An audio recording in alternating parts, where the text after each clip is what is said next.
क्या आप BA first semester में हैं एंड आपने एजुकेशन ले रखी है तो ये वीडियो आप ही के लिए। स्वागत है आप सभी का आपके अपने चैनल BA स्टडी में। आज हम आपके साथ डिस्कस करने वाले हैं, हमने जो नया बैच स्टार्ट किया हुआ है BA फर्स्ट सेमेस्टर की एजुकेशन के शिक्षा शास्त्र का यूनिट नंबर 1 हम डिस्कस करने वाले हैं। सिलेबस ऑलरेडी हमने डिस्कस कर लिया है कि क्या क्या चीज़ें आपको पढ़नी है। अगर आपने नहीं देखी है तो प्लीज़ चैनल पे विजिट करके आप ज़रूर देख लीजिएगा।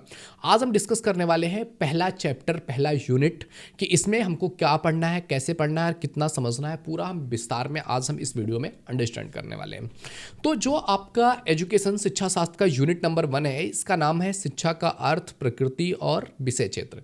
तो बेसिकली हमको इसमें पढ़ना और समझना क्या है, शिक्षा का अर्थ, प्रकृति और विषय क्षेत्र के बारे में। और जब भी आप इस चीज़ की बात करोगे ना, इसमें आपको जब भी ये समझोगे कि शिक्षा क्या है, अगर आप शिक्षा के अर्थ के बारे में समझने लगोगे कि शिक्षा का अर्थ क्या है, तो शिक्षा मनुष्य के विकास का मूलभूत आधार है। शिक्षा का अभिप्राय मनुष्य के शरीर, मन और आत्मा का सर्वांगीण विकास से। तो अगर आप बेसिक थोड़ा सा देखोगे तो शिक्षा मनुष्य के विकास की एक बहुत महत्वपूर्ण भूमिका रही है और रहेगी। और ये किसी इंसान के शरीर, मन, आत्मा का सर्वांगीण विकास के लिए ये बहुत इंपॉर्टेंट पार्ट, ये बहुत इंपॉर्टेंट रोल अदा करता है। तो जब भी हम एजुकेशन की बात करते हैं ना, एजुकेशन इज़ नॉट समथिंग कि जो तुम क्लास बाय क्लास पार करते जा रहे हो वही केवल एजुकेशन है। एजुकेशन आपकी ज़िंदगी में दो रूपों से हो सकता है। एक हो सकता है एक्सपेंडेड स्वरूप और एक हो सकता है बहुत कॉन्ट्रैक्ट या फिर बहुत लिमिटेड स्वरूप। क्योंकि शिक्षा, जब भी आप एजुकेशन की बात करो ना, एजुकेशन अपने आप में बहुत ब्रॉड फैक्टर है, बहुत ब्रॉड लेवल पर है। बट बेसिकली अगर एजुकेशन की बात किया जाए तो एजुकेशन वो है जिससे एक इंसान शरीर में, मन में, आत्मा में, हर एक एस्पेक्ट को वो इंसान अपने विकसित कर सके, हर एक एस्पेक्ट से वो इंसान बेहतर हो सके, तो उसको कहते हैं हम एजुकेशन। अब इसके जो मैंने बात की ना कि हम शिक्षा को दो तरह से देख सकते हैं, वो क्या है, एक है शिक्षा का व्यापक अर्थ और एक है शिक्षा का संकुचित अर्थ। क्या होता है शिक्षा का व्यापक और संकुचित अर्थ, इनमें डिफरेंसेस क्या है, आओ समझते हैं। शिक्षा का जो व्यापक अर्थ है ना, इसका मतलब है कि शिक्षा का अर्थ है सीखना, जो कि जीवन पर्यंत चलने वाली प्रक्रिया है। वुड्सवर्थ की जो प्रकृति शिक्षा है, क्रिया द्वारा सीखना हो गया, अनुभव द्वारा सीखना हो गया, जो है क्रीड़ा द्वारा सीखना हो गया, ये सारी चीज़ें भी शिक्षा के क्षेत्र ही हैं। यानी कि अगर शिक्षा के व्यापक क्षेत्र की बात करोगे तो शिक्षा का अर्थ होता है क्या, जीवन पर्यंत चलने वाली प्रक्रिया। यानी कि जो एजुकेशन है, जो शिक्षा है ना, वो केवल स्कूलों तक सीमित नहीं है। तो व्यापक रूप में शिक्षा का अर्थ क्या है, जीवन पर्यंत चलने वाली एक प्रक्रिया है। तो जीवन पर्यंत चलने वाली प्रक्रिया मीन्स व्हाट, कि हम जिंदगी में केवल जो हमने स्कूली परीक्षा की है, स्कूली सिचुएशन किया है, जो कि आप LKG से लेकर के 12th, ग्रेजुएशन, पोस्ट ग्रेजुएशन, जो आपने केवल कॉलेजेस, स्कूलों में प्राप्त की है, वही शिक्षा नहीं। इसके अलावा ज़िंदगी के हर एक एस्पेक्ट में आप छोटे बच्चे की तरह थे, अपने दोस्तों में भी आपने सीखा होगा। हर तरह से जो भी एजुकेशन आप ले रहे हो, जो भी चीज़ें आप सीख रहे हो अपनी फैमिली, सोसाइटी, समाज, आगे चल करके अपने काम में, अपने दोस्तों के साथ, बहुत कुछ चीज़ें लाइफ के हर एक सिचुएशन, हर एक एस्पेक्ट में आप कुछ ना कुछ सीख रहे हो। तो वो भी एजुकेशन का ही पार्ट है। वो भी आपको ज़िंदगी में कुछ ना कुछ सिखा रहा है। हर ठोकर, हर सिचुएशन, जो भी आपको आपकी ज़िंदगी में कुछ चीज़ें सिखा रही है ना, वो आपके एजुकेशन का ही पार्ट है। एंड इसमें जब आप देखोगे ना, जो कहा गया कि वुड्सवर्थ की जो ये प्रकृति शिक्षा है, यानी कि प्रकृति से हम भी बहुत कुछ चीज़ें सीखते हैं। प्रकृति हमें लाइफ टाइम कुछ ना कुछ सिखाती रहती है। क्रिया द्वारा सीखना, कि हम कुछ करते हैं, अपना काम करते हैं, कोई भी सिचुएशन करते हैं, गिरते हैं, उठते हैं, सीखते हैं। अनुभव से, अपने एक्सपीरियंसेस से सीखते हैं। खेलने के टाइम पर बहुत कुछ स्पोर्ट्स लेवल पर हम सीखते हैं, हमारी अंडरस्टैंडिंग बढ़ती है, हमारी लोगों को लेकर के एक कोलैब कैसे करते हैं, लोगों के साथ मिल करके कैसे करते हैं, वो सब चीज़ें हम कहीं ना कहीं सीखते हैं। तो जीवन में अगर एजुकेशन का एक व्यापक रूप देखें तो ज़िंदगी का हर एक एस्पेक्ट एक लाइफ टाइम चलने वाली प्रक्रिया है, जो हम जिंदगी भर सीखते रहते हैं और जिंदगी भर लर्न करते रहते हैं। तो ये कहलाता है शिक्षा का व्यापक अर्थ। शिक्षा के संकुचित अर्थ में अगर हम बात करें तो शिक्षा का संकुचित अर्थ क्या है, विद्यालयी शिक्षा, यानी कि जो आपको स्कूल कॉलेजेस में शिक्षा मिलती है वही शिक्षा है। अध्यापक प्रधान शिक्षा, यानी कि जहाँ पर अध्यापक आपको सिखा रहा है और आप सीख रहे हो। प्राचीन शिक्षण विधियों का प्रयोग जो है वो एक शिक्षा का संकुचित रूप है। अध्यापक का आदेशवाह बच्चे का मूक होना, ये कहलाता है आपका संकुचित अर्थ में, कि हाँ अध्यापक ने कुछ सिखा दिया, रटा दिया, आप तुम रट लो, कर लो, यही सारी चीज़ें चलती रहे, तो इसी को कहते हैं हम संकुचित अर्थ में, कि बस स्कूल तक ही जो था वो पढ़ाई था, उसके बाद तो अब पढ़ाई वगैरह है नहीं, अब कोई शिक्षा है नहीं, तो ख़त्म। तो ये कहलाता है आपका शिक्षा का संकुचित अर्थ। अगर हम एजुकेशन पर जब भी हम बात कर रहे हैं, तो एजुकेशन पर जब हम किसी भी टॉपिक पर जब विद्वानों का पॉइंट ऑफ व्यू उस चीज़ पर रख देते हैं ना, तो उसका वजन बढ़ जाता है। जैसे अगर आपको समझना है कि शिक्षा क्या है, तो शिक्षा पर विद्वानों ने अपने अपने विचार दिए हैं। जैसे कि शिक्षा पर विद्वानों के विचार में अगर आप बात करोगे तो शंकराचार्य ने शिक्षा को बताते हुए कहा है कि शिक्षा आत्म साक्षात्कार है, यानी कि वो एजुकेशन जो आपको आत्म साक्षात्कार नहीं करा रही है, फिर वो शिक्षा नहीं है। यानी कि शिक्षा है खुद को जानना, खुद को समझना, खुद को साक्षात्कार कर लेना, ये कहलाता है आपका एजुकेशन। स्वामी विवेकानंद एजुकेशन अपना विचार रखते हुए कहते हैं कि मनुष्य की अंतर्निहित पूर्णता को व्यक्त करना ही शिक्षा है। विवेकानंद कहते हैं कि मनुष्य की जो अंतर्निहित पूर्णता है, जो एक इंसान अंदर से है, उसको अभिव्यक्त करना ही शिक्षा है। एंड महात्मा गांधी इस पर अपना विचार रखते हुए कहते हैं कि शिक्षा से मेरा अभिप्राय बालक और मनुष्य के शरीर, मन और आत्मा, इसका सर्वांगीण विकास से ही क्या एजुकेशन हम समझ सकते हैं कि एजुकेशन है। तो एक बच्चा जो है, एक बालक है या मनुष्य है, उसका शरीर का, उसके मन का, उसकी आत्मा का सर्वांगीण विकास होना चाहिए।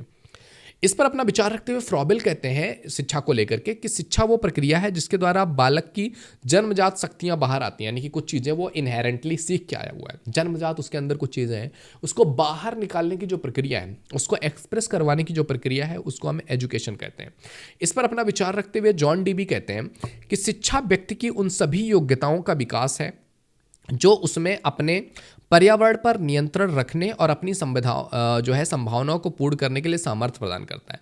जॉन डीबी इसको थोड़ा सा बायोलॉजिकल और जो है सिचुएशनल लेवल पर आकर के इस बात को कहते हैं।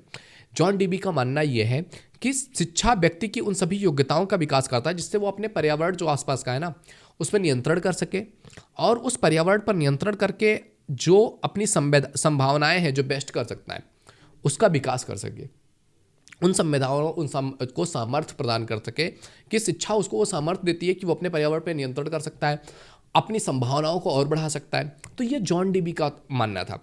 तो ये सारी चीज़ें जब हमारे सामने आती हैं एजुकेशन को लेकर के, इन सारे विद्वानों के विचार आते हैं, तो हमें लगता है कि हाँ यार, एजुकेशन ये है। तो एजुकेशन अगर आप मोटा मोटी समझने की कोशिश करोगे तो अभी तक ये सारे चीज़ों को समझने के बाद अगर हम एजुकेशन के अर्थ की बात करें, क्योंकि पहला टॉपिक हमारा क्या है कि शिक्षा का अर्थ क्या है, तो पहला टॉपिक अगर हम अर्थ की बात करें तो शिक्षा का अर्थ क्या हो गया कि शिक्षा एक ऐसी प्रक्रिया है जो जीवन पर्यंत चलने वाली प्रक्रिया है, जहां पर हम जिंदगी भर कुछ ना कुछ सीखते रहते हैं और ये एक इंसान के शरीर, मन, आत्मा, उसकी अंतर्निहित पूर्णता की अभिव्यक्ति, ये ही एक एजुकेशन होता है और यही एक एजुकेशन का अर्थ है। तो ये चीज़ हमको एजुकेशन के अर्थ में समझ में आया। अब बात करते हैं इसका दूसरा टॉपिक क्या है, एजुकेशन की प्रकृति, शिक्षा की प्रकृति।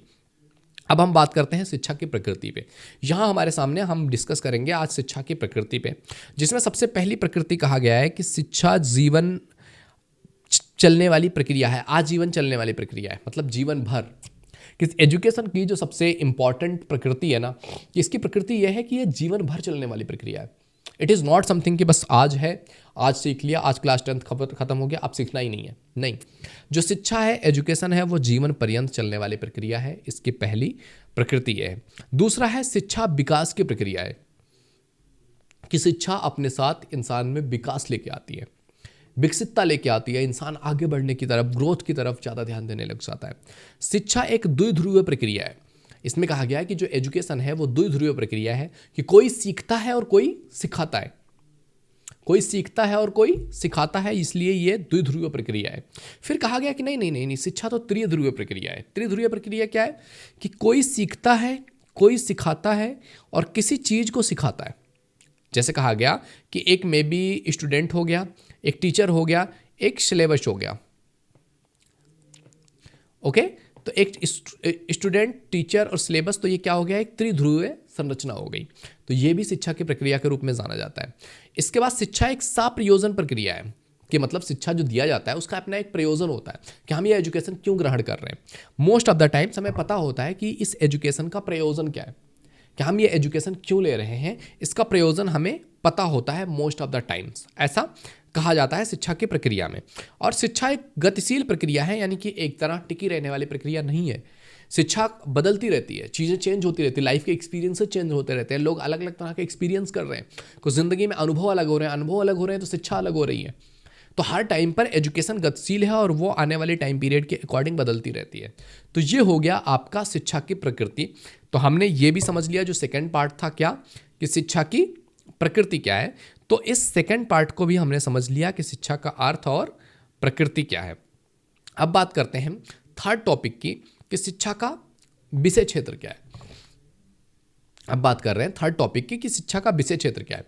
अब शिक्षा की विषय क्षेत्र की बात करोगे तो सबसे पहला इसका विषय क्षेत्र आ जाता है शिक्षा दर्शन। अब शिक्षा दर्शन क्या होता है?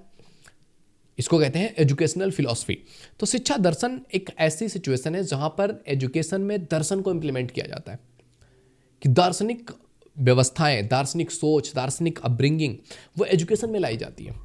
और एजुकेशन में दर्शन का बहुत इंपॉर्टेंस रहा है, क्योंकि दर्शन क्या करता है, किसी चीज़ को कई सारे एस्पेक्ट में देखने को ही हेल्प करता है कि आपकी ज़िंदगी में किसी सिचुएशन में कैसे डील किया जा सकता है। उसके 10 स्ट्रक्चर आपके सामने ला खड़ा कर देगा कि ऐसे भी सोचा जा सकता है, ये भी पर्सपेक्टिव हो सकता है, ये भी तो सही हो सकता है, ऐसा भी हो सकता है। कहीं ना कहीं दर्शन एक पर्सपेक्टिव क्रिएट करता है। और जब भी किसी इंसान के अंदर किसी सिचुएशन को लेकर के 4 तरह के सोचने की क्षमता है ना, तो वो इंसान क्रिटिकली डिसाइड कर पाएगा कि what is better for him, what is better for society, वो सोच सकता है। ओके तो शिक्षा दर्शन एक क्षेत्र है जहां शिक्षा और दर्शन एक दूसरे के साथ कनेक्ट होते हैं। दूसरा है आपका शिक्षा मनोविज्ञान, यानी कि शिक्षा और साइकोलॉजी, एजुकेशन और साइकोलॉजी किस तरह से कनेक्टेड है। ये भी अपने आप में एक बहुत महत्वपूर्ण सब्जेक्ट है कि कोई शिक्षा देनी है, जिस बच्चे को देनी है उसकी साइकोलॉजिकल स्ट्रेंथ क्या है, उस बच्चे को हम किस तरह से पढ़ाएं, किस तरह से सिखाएं कि वो बच्चा सीख पाए। और जब भी आप टीचर की कंपटीशन में जाते हो, चाहे आप बीटीसी कर रहे हो, बीएड कर रहे हो, तो आपको ट्रेनिंग दिया जाता है जब आप उसमें सफल होते हो तो, कि एक बच्चे को पढ़ाना है तो आपको कैसे पढ़ाना है। क्लास 5th तक के बच्चे को पढ़ाने के लिए आपसे बीएड बीटीसी के डिग्री लिया जाता है। उसके बाद सालों की प्रैक्टिस की जाती है कि भाई इनको साइकोलॉजिकली आपको कैसे ट्रीट करना है। ये बहुत इंपॉर्टेंट एस्पेक्ट होता है। तो शिक्षा मनोविज्ञान भी एक क्षेत्र है जिसके बारे में भी समझना है। तीसरा है आपका शैक्षिक समाजशास्त्र, कि शैक्षिक समाजशास्त्र क्या है, शिक्षा और समाजशास्त्र का कनेक्शन क्या है। समाजशास्त्र कहाँ से आता है? समाज से। तो शिक्षा और समाज का क्या कनेक्शन है? ये भी एक है कि किस समाज में किस तरह की शिक्षा की जरूरत है। यह भी समझना एक बहुत इंपॉर्टेंट पार्ट है शिक्षा का ही, कि किनको कौन सी शिक्षा देनी है, किस व्यक्ति के लिए कौन सी शिक्षा होनी चाहिए। यह शैक्षिक समाजशास्त्र डिसाइड करता है कौन सा समाज है जिसमें इंग्लिश सिखाना चाहिए, कौन सा समाज है जहाँ पे मराठी सिखानी चाहिए, कौन सा समाज है जहाँ पे हिंदी समझना चाहिए। तो वो चीज़ शैक्षिक समाजशास्त्र हमें सिखाती है। इसके बाद शिक्षा के विषय क्षेत्र में ही शैक्षिक समस्याएं आती है, कि शिक्षा को लेकर के जो समस्याएं आ रही हैं, जो प्रॉब्लम्स आ रही हैं, क्या पढ़ना चाहिए, क्या नहीं पढ़ना चाहिए, क्या चीज़ें होनी चाहिए, क्या नहीं होनी चाहिए। ये सारी चीज़ें आपकी शैक्षिक समस्याएं भी किसी के अंतर्गत आती हैं? शिक्षा के विषय क्षेत्र के अंतर्गत आती हैं।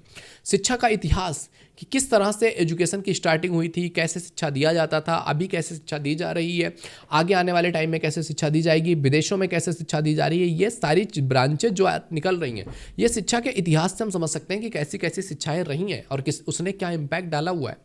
ओके शैक्षिक प्रशासन की एक शिक्षा है ना, तो वो एजुकेशन केवल पढ़ा देने से नहीं होगा, उसमें प्रशासनिक रूप भी आना बहुत ज़रूरी है, कि कौन सी शिक्षा की ज़रूरत है, किस शिक्षा की हम बात कर रहे हैं, कैसा प्रशासन होना चाहिए, एग्जाम कैसे होगा, टेस्ट कैसे होगा, डिक्लेयर कैसे होगा, कौन से इंसान को कितनी अथॉरिटी दी जानी चाहिए, कौन से एजुकेशन के बाद इंसान किस लेवल पर पहुंचता है। ये सारी चीज़ें प्रशासन का काम है और ये भी कहीं ना कहीं शिक्षा का क्षेत्र ही आता है। शिक्षण कला और तकनीकी की पढ़ाना कैसे, कौन सी तकनीकी का यूज करना चाहिए, कौन सी नई तकनीकी आ रही हैं शिक्षा में। कि पहले हम मे बी आपने मेरी वीडियोस देखी होगी, पहले मैं बोर्ड पे पढ़ा रहा था, उससे पहले मैं कॉपी पे पढ़ा रहा था, तो कॉपी से मैंने बोर्ड पे स्विच किया, बोर्ड से अभी मैं आईपैड पे आपको पढ़ा रहा हूँ। तो ये क्या है? ये तकनीकियाँ हैं, आर्ट्स हैं जो आपको शिक्षा कैसे पढ़ानी है, वो कला, कौन सी तकनीकी का यूज करना है ज़्यादा बेटर होगा, किससे एक बच्चे को ज़्यादा समझ में आएगा, ये चीज़ का अंडरस्टैंड करना भी इसी का क्षेत्र है। तुलनात्मक शिक्षा भी शिक्षा का ही विषय क्षेत्र है। तुलनात्मक शिक्षा मीन्स जो है कॉम्पिटिटिव एग्जाम्स या फिर एजुकेशन, कि आपको देखना है कि कंपेरेटिव, कि आपको कैसे कंपेयर करना है। कि आपको अगर बच्चे को शिक्षा देनी है, आप 10 जगह 10 स्कूलों में देखोगे कि कैसा शिक्षा दूं कि ज़्यादा बेटर तरीके से और निकल के आए। टॉप दुनिया के जो 10 बड़े कॉलेजेस हैं उनका सर्वे करके आओ, या उनके सर्वे उठा के पढ़ो कि वो लोग क्या पढ़ाते हैं, कैसे पढ़ाते हैं, उनकी करिकुलम क्या है। तो जब आप उनसे कंपेयर करते हो तो आपको समझ में आता है कि यार क्या चीज़ें इंप्लीमेंट करने की ज़रूरत है हमें हमारे कॉलेज या स्कूल में। तो ये कहलाता है आपका तुलनात्मक शिक्षा और ये भी विषय क्षेत्र है शिक्षा का।